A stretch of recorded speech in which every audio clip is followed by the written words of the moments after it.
Are you renovating or maintaining an old building? Well, let's find out what you need to know. Hello, I'm Jason Ratcliffe, the home health expert, and welcome to this week's episode of Heal Your Home. Heal Your Home is a podcast designed to help you and your family feel safer within your home environment and make sure that you have a better, energy efficient, lower running cost for your home, and most importantly, your home is right for you. Coming up in this episode, we'll be going on site to a count house in Cornwall to explore the potential and common issues with such old buildings and what you can do about them. As well as that, we'll also be sitting down with Andrew Richards from Cornwall Council within their Historic Preservation Department. I'll also be sharing another tenant top tip and answering a listener email. But first, let's go on site. Heal Your Home with Jason Ratcliffe, the home health expert. My team and I are privileged to have visited a count house which was designed for the mining era. Now, this type of building was never designed or built for residential use, let alone stand for 200 years. So let's go and see what defects we can find.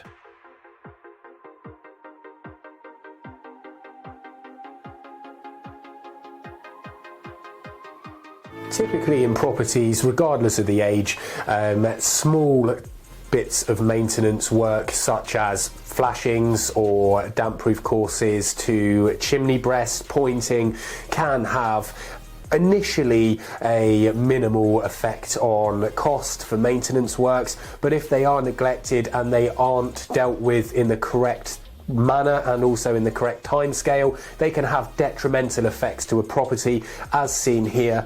Now, with this property, the original repair works would have been minimal. It would have been a single contractor that would have likely have done a bit of repointing and waterproof repairs and improvements to a chimney stack and roof junction. However, now we've got significant water ingress that's tracked down the roof structure and damaged both the roof structure, most likely the sarking felt underneath, any kind of wall plates in place, and the ceilings. Now, the ceilings in this property are likely of what's called fiberboard, and fiberboard does have a risk, only a small risk, but it does have a risk of containing asbestos, and therefore it is really, really important to make sure that you get the adequate specialists in place and doing asbestos tests prior to deciding to do any DIY work, knocking down any of the internal ceilings to be able to then see really what's going on behind the scenes.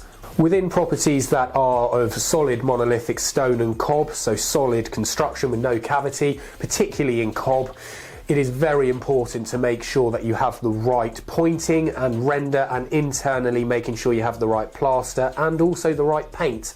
A lot of people get most of that right if they're looking at specialist contractors such as lime-based pointing and rendering and lime-based plaster or lime washes internally, which is fantastic. It allows the property to breathe and self-ventilate. However, then comes the painter and decorator who will then just apply a standard closed cell paint, which you can get from any type of retail store. This completely voids all of the hard work and breathability functionality of that lime-based render and plaster, and therefore this is then why blistering and damp staining and all the issues that come with the incorrect use of materials can then still occur, even if you use initially the correct lime-based materials.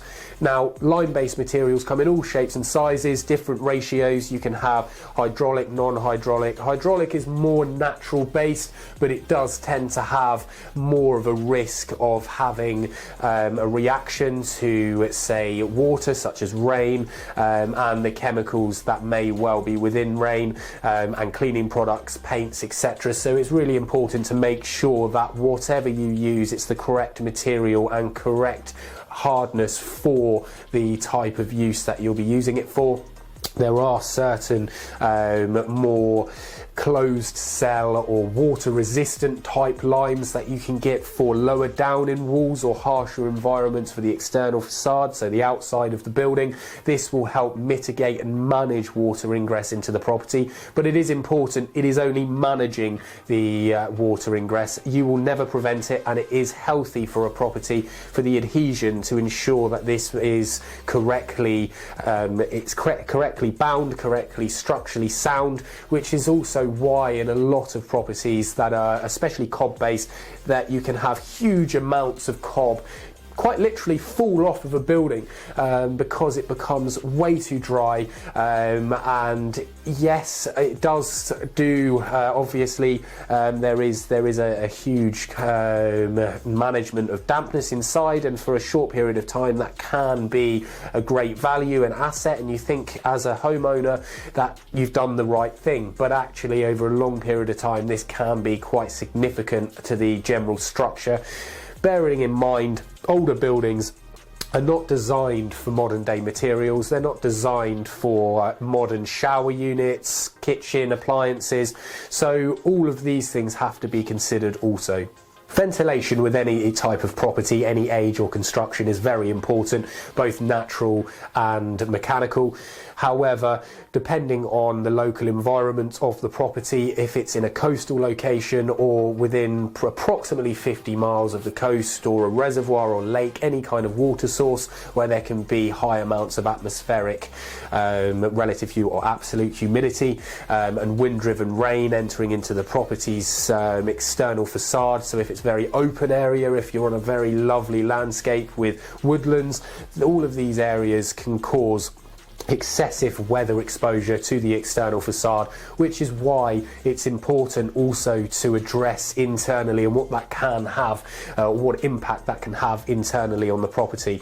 This can cause excessive moisture retention, water ingress into the property, and also it makes it very difficult to expel condensation such as steam from showers, baths, kitchen appliances if you're cooking. So therefore mechanical extractor fans that are adequate for the size of, say, the kitchen, for example, is really important, and this typically is calculated by what is called the cubic meterage of the room that it's in, and therefore just putting up an extractor fan within a kitchen or bathroom environment is not necessarily good enough. These can cause more issues than they actually resolve, and therefore it's important to make sure that you get the right specialists in to give you accurate calculations and advice. This can accelerate black spot mold issues, damp staining internally, which can resemble water ingress. So it may not be the fact you're getting water coming into the property, it may be the fact you have poorly ventilated property. Also, you'd end up with black spot mold and condensation in areas where there are cold spots. So if you had a thermographic inspection undertaken, you could then end up with areas where there's excessive heat escape. If you then inspect internally within the property, there could be areas of cold sinks, and these typically are areas that are junctions to the floor, junctions to the ceiling or roofs, areas where two sections of a property meet. These can be as simple as the insulation within a roof void being pulled back and allowing a gap or exposed area to exist, and therefore this can cause black spot mold and condensation build up. So it's really important to make sure that such areas are managed. As you can see by the level of the camera, the floors that we're standing on are uneven. This is normally nothing to worry about in an older property, as it really is quite adds part of the charm. However, floor joists do tend to be an area that are more susceptible to rot, as they are embedded into naturally damp walls and saturated over long periods of time, and therefore it would be advised always, whenever you're changing your floor coverings or upgrading your carpets, to make sure that you get somebody in to have a look at the floor joists in your property to make sure that there is no nasty surprises that you probably ought to get replaced. Property, single glazed windows tend to be the norm and were very much the go-to for the time and era of construction, due to obviously double glazing etc. not being available, and therefore these have been left maintained in properties. Tends to have a issue with thermal envelope and thermal insulation performance to buildings, which is all always why black spot mould and condensation tends to be attracted around older period windows. However, also these typically are of non-safety glass and therefore can cause some health issues, especially if they become damaged. Safety catches are also not a common cause or a common improvement to a property's windows. And therefore, as we see in this property here, like many others like it, these will require additional safety precautions to be put in place, especially if there are young children and pets that will be using the property, as these can currently open all the way and there is a risk that they can fall, and obviously from first or second floor level can cause some significant health and safety risks. In older properties that are made of stone or solid masonry or cob, it's very important to make sure that furniture such as wardrobes and chest of drawers, sofas and also picture frames are not directly fit or flush to the internal face of main walls.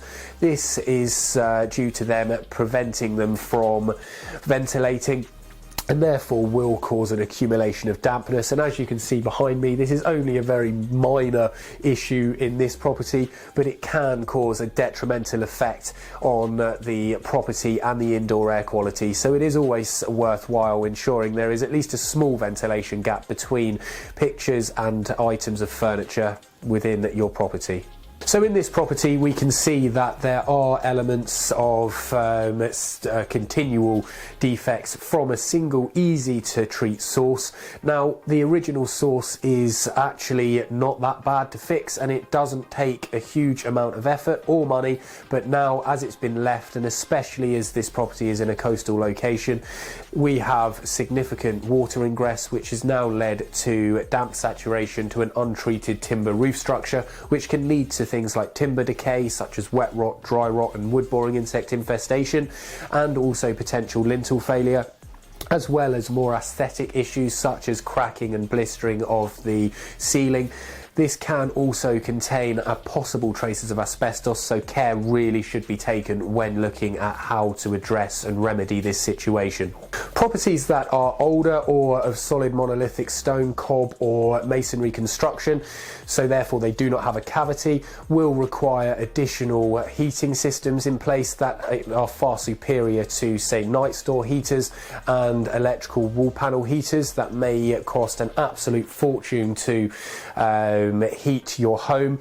And therefore additional things to consider would be electric underfloor heating or closed wet loop underfloor heating systems, radiator systems, modern boilers such as electric combination boilers, gas boilers if you must, and also things to offset grid costs could be such as photovoltaic panelling systems, thermal voltaic panelling systems, so therefore anything that is classed as a solar panel. However, solar panels are very important to make sure that whoever ends up installing them does so with additional structural supports in place for the roof structure, and that they do not damage the roof structure themselves, as this is a common side defect that can be caused from such installation if done incorrectly. Also, we can be looking at wind turbines, air source heat pumps, ground source heat pumps, although this can be restricted via the location and also whether it's in a conservation area or a listed building. So listing consent and additional planning permission may be required. I'm going to show you today the importance of ventilation in a property. In here there's a porch. This doesn't have any ventilation, it's been shut up by this door, and the owners don't use the porch at all. So in here we are going to be looking at the effect of this. Now that is an outside external door, so one side of it is going to be really cold and the other side is going to then draw all of that condensation and dampness to that side of the surface. and it's a perfect breeding ground for black spot mold. So as that accumulates, the spores will be released and become airborne, and then as that then draws into the property, it's going to have a noticeable effect on your health and also just the general feel and well-being of the property itself. In addition to that, you can see around the door frame itself that there is additional black spot mold. Now that, and to the walls here, will all have an effect, and all for the same type of reason here. We do have some rising damp as well. Rising damp in a property like this is to be expected, as older buildings do not have adequate damp-proof courses or damp-proof membranes. They might have large load-bearing foundation stones. They may have some form of older damp-proof course methods such as slate, but inevitably none of these are much good, and they will cause rising damp into the property. There are ways to manage this by ventilating and heating a property, but you're always going to require general maintenance to a property of this age.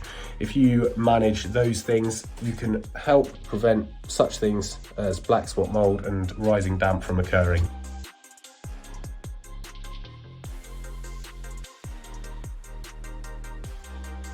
Heal your home with Jason Ratcliffe, the home health expert. I have the great pleasure of speaking to Andrew Richards, the Senior Historic Strategic Environmental Officer for Cornwall Council. Let's hear what he has to say. Fantastic. So basically, kicking off then really, do you want to explain to people who you are and what you do? Yeah, I can do, yeah.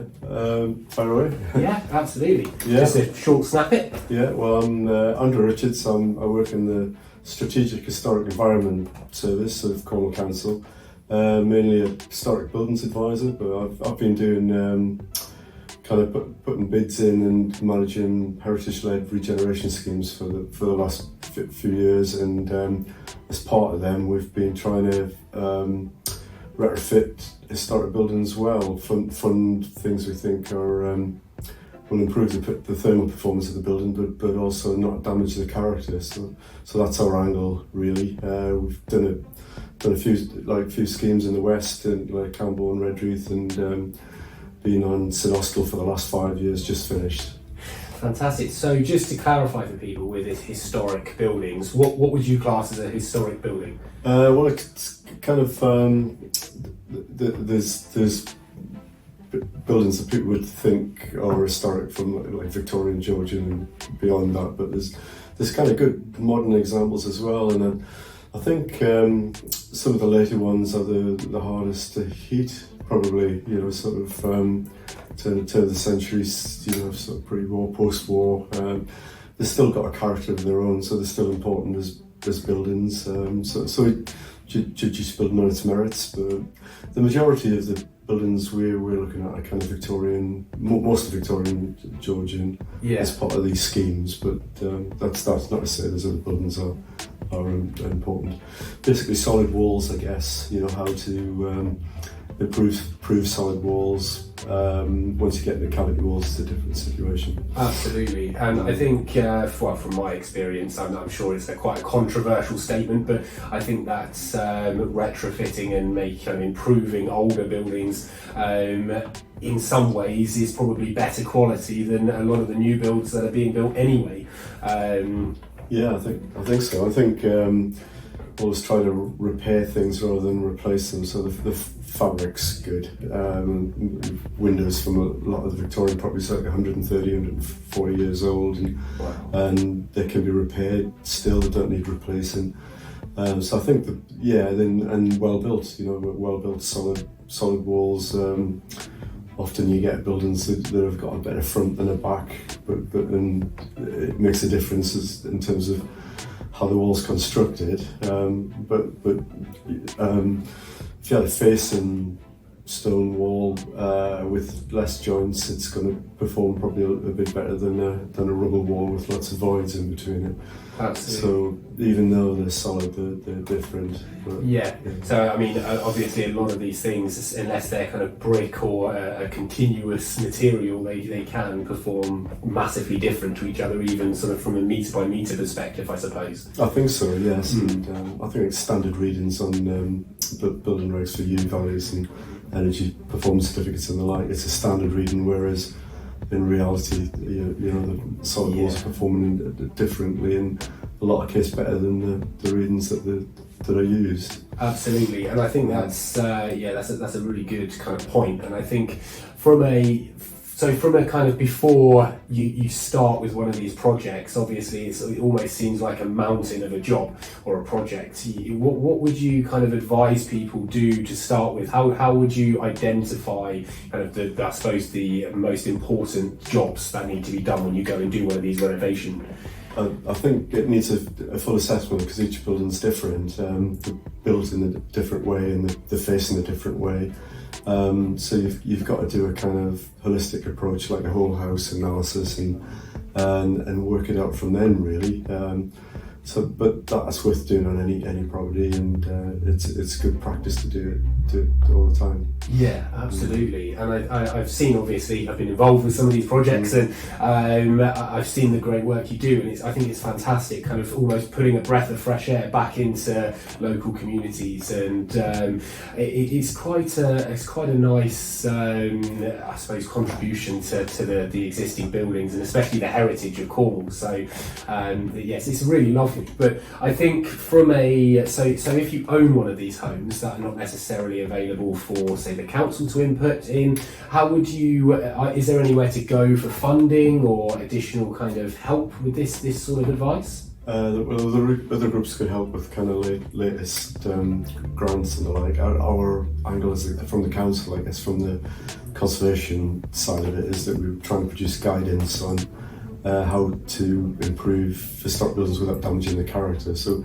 we have web-based guidance, and trying to get it through our kind of heritage hub and the Let's Talk Cornwall pages. So hopefully then, you know, people can get the guidance and then they can go from then and to take it on board and take it further.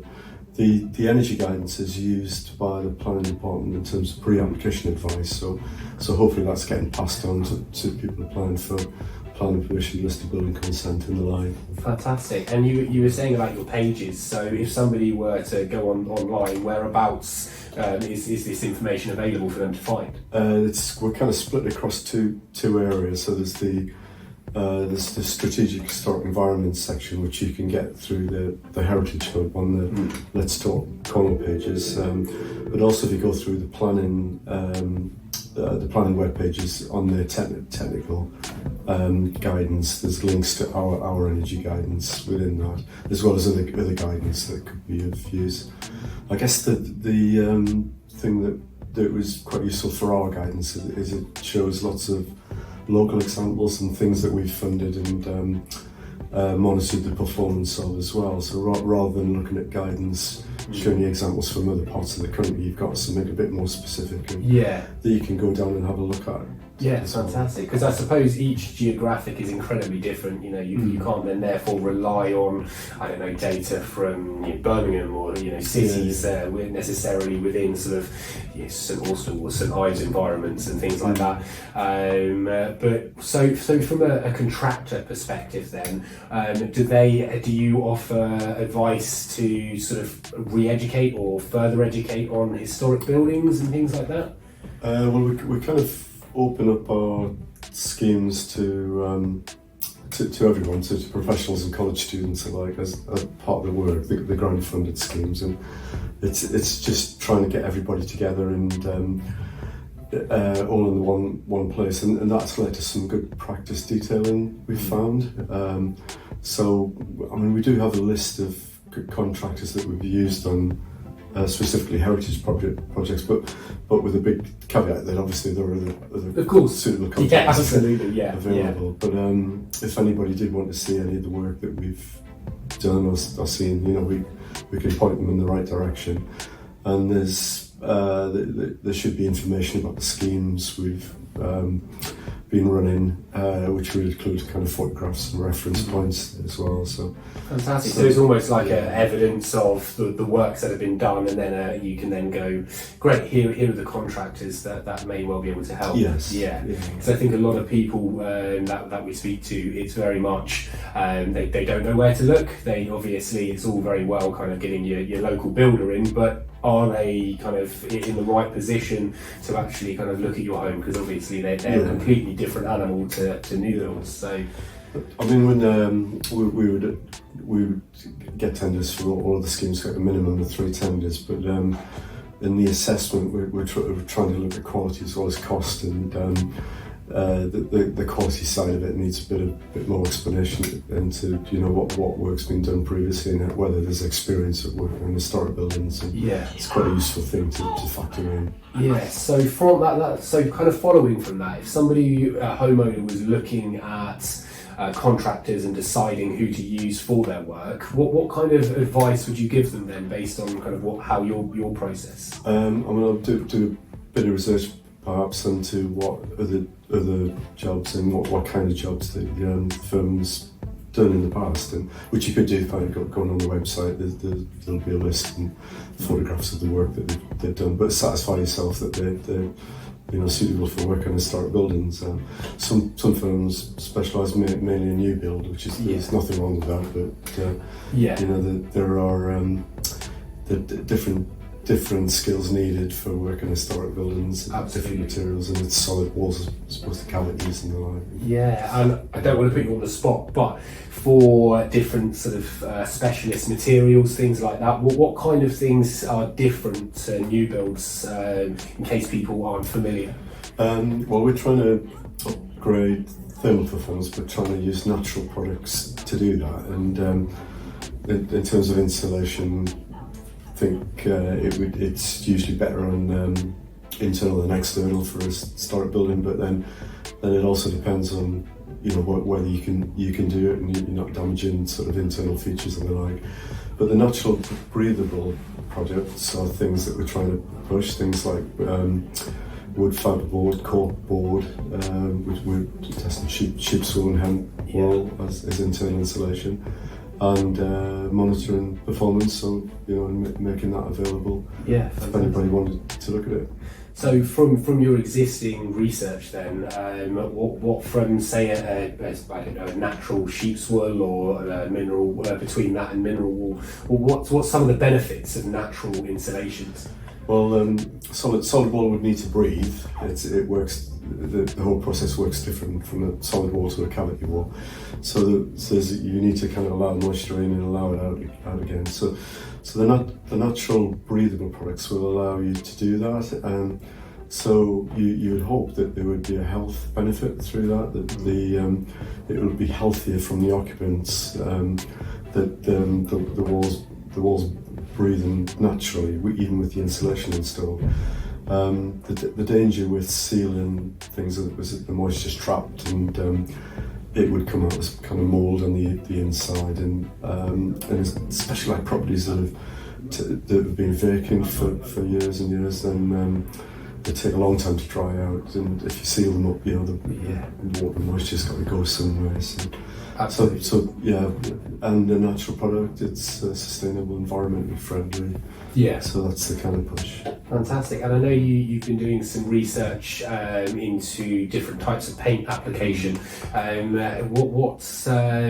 you elaborate on kind of your findings and what you'd advise? Yeah. Well, the starting point for that was that we're away from previous schemes that were pushing repairs, but then some of the paint finishes weren't lasting very long, and you've got to do things well, and you've got to have long maintenance periods so that people aren't continuously painting timber work especially, or else they wouldn't do it. So we're trying to find out what would last better in a Cornish climate, as it's a bit different with the light's different, the salt in the air, and so we've been doing testing on the roof of the Green Build Hub at the Eden project to British standard methodology. So we needed panels at a 45-degree angle facing due south, and then monitored the performance of those. So we have a kind of sort of list of products that are performing better after about 4 years now. Oh, wow. And we're specifying the better performing ones on schemes that we've funded. So there's a mixture of categories and you know, some paints are performing better than others in those categories, but generally the higher quality paints are performing so much better than a standard paint. So it really is in that case worth spending the money then? Yeah, I think the push should be to spend a bit more upfront, because you'll have long-term savings. It'll be a longer maintenance period. You'll have less work to do, especially on a building that's kind of where it's got like high level detail in the middle of a town centre and the like, where you'd have to factor in the scaffolding if you repaint it. So there's expense and cost. So it's better to do it in a paint that's going to last longer. Yeah, and I suppose if it lasts longer, you're going to have less risk of sort of thermal cracking, damage, and water ingress, and then all the other nasty things that can come with it, I suppose. Absolutely, yes. Yeah, it just makes sense, really. Okay, yeah, no, fantastic. And from a, I suppose, natural or stone building perspective, from your kind of experience, are there any particular types of paint that are more breathable, that are going to be kind of worth thinking about rather than sort of standard paints? Well, the water-based paints have been performing generally quite well. There's a little issue of mould on some of them. We don't have to wash the panels after.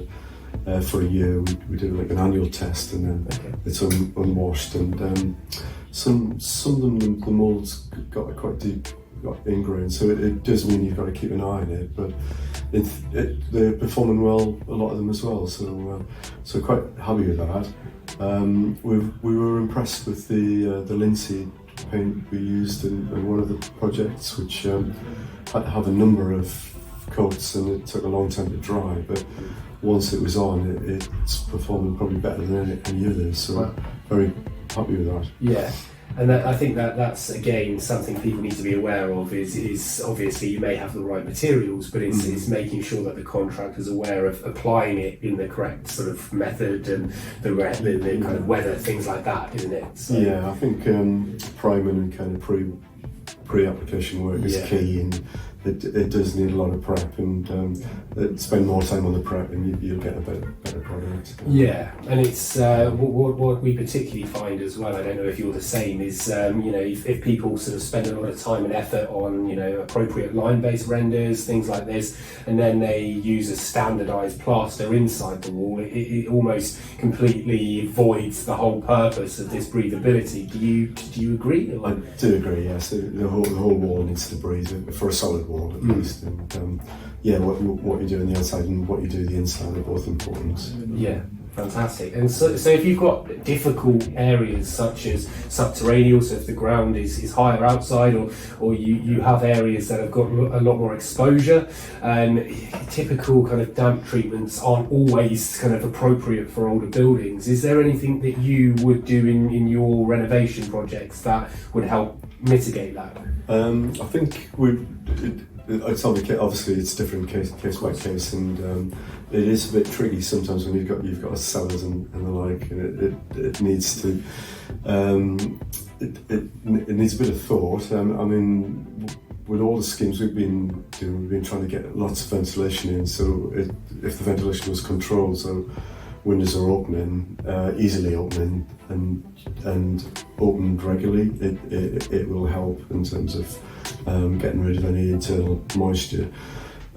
We've developed kind of almost like a trickle vent solution to a sash window, where you can go over the top of the head of the window without any kind of visual damage. So you wouldn't have a trickle vent stuck on the top of the head of the sash, but you can cut in underneath the top. That's really interesting. So would that be appropriate for listed buildings as well? Yeah, so the more historic buildings, more new windows going in than old, but There are things like window stops where you can fix them above the meeting rails in the sash window, and then the key operated, and when you move down to the top sash, they're restricted, but it'll give you a gap at the top, which almost means you could leave the windows open longer, when even if you're not in the house, they're still secure. And, I suppose they would act as safety catches as well, wouldn't they?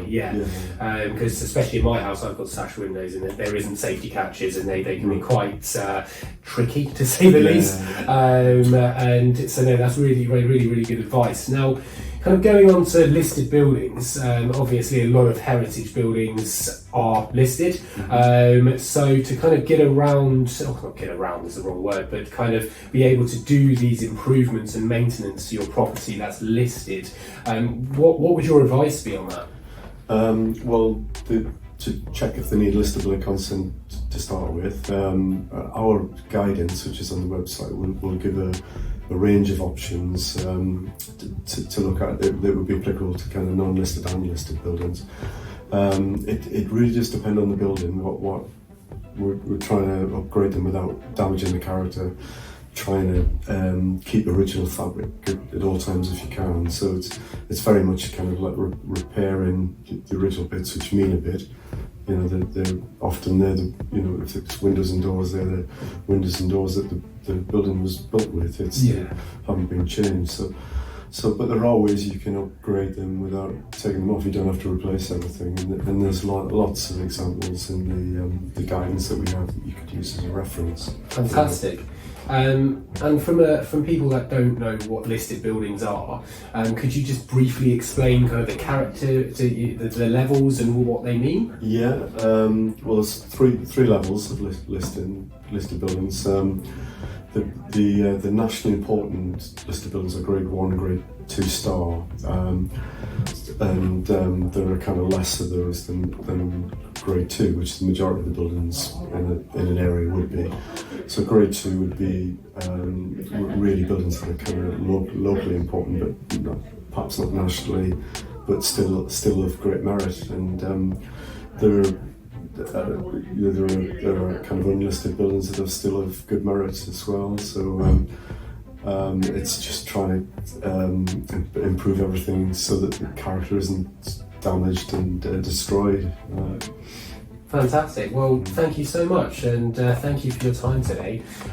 So we, at the end of this episode, we'll make sure that the links are put in for viewers as well, so they can have access to all of that information. But thank you so much for your time today. That's amazing. That's okay. Thank you. Cheers. And now, a listener question for Heal Your Home. Today's listener question comes through our website. Thank you, Steve from Newquay. I understand from your email that you're living in a council house and you're having issues with black spot mold around window growth and also a lot of condensation. Now, this seems obviously like a very difficult situation to maintain, especially if you're not opening windows, and heating bills can be quite expensive. Now, extractor fans, I'm hoping you're using extractor fans. If you're not, these need to be utilised to make sure that these condensation when using showers, etc., can hopefully then be expelled from the property adequately. I wouldn't advise using the windows or opening windows as soon as you've had a shower, because this can cause condensation to form on cold surfaces a lot quicker. So keep that nice and warm and allow those extractor fans to do their job.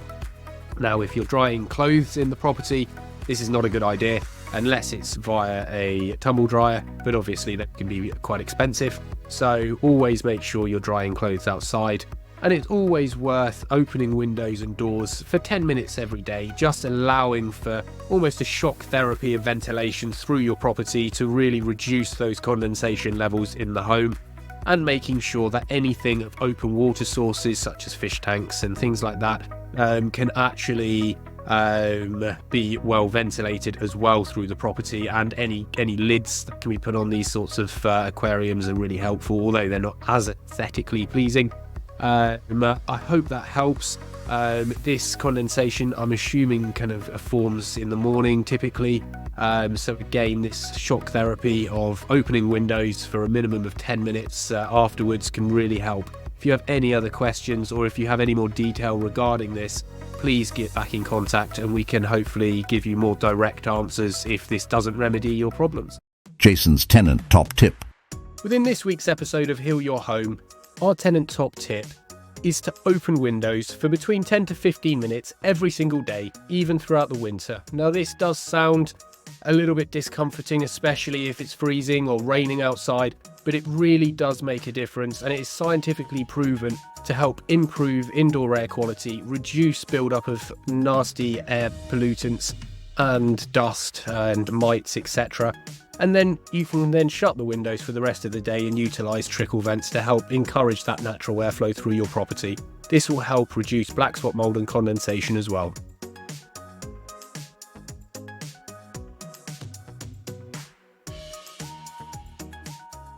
Heal Your Home with Jason Ratcliffe, the home health expert. Thank you so much for listening to this week's episode. It really does mean a lot to me and my team. Check out the website at homehealthexpert.co.uk for more information, to check out the services that we can help with for you and your family and improve your home's health, and also for the top tip guides that we have available for you. You can submit listener questions through our website and also by emailing our team at info@homehealthexpert.co.uk or by searching for Home Health Expert on Instagram and Facebook. We will try our absolute best to get round to your questions and help your family out to improve your home's health. Don't forget to subscribe to Heal Your Home wherever you get your podcasts or on YouTube if you're watching along. Thanks again for listening, it really does mean a lot. We could not do this without you, and in actual fact it would be completely pointless. So please send in your questions, and I look forward to you joining me in the next episode of Heal Your Home. Your health, your future, it all starts here.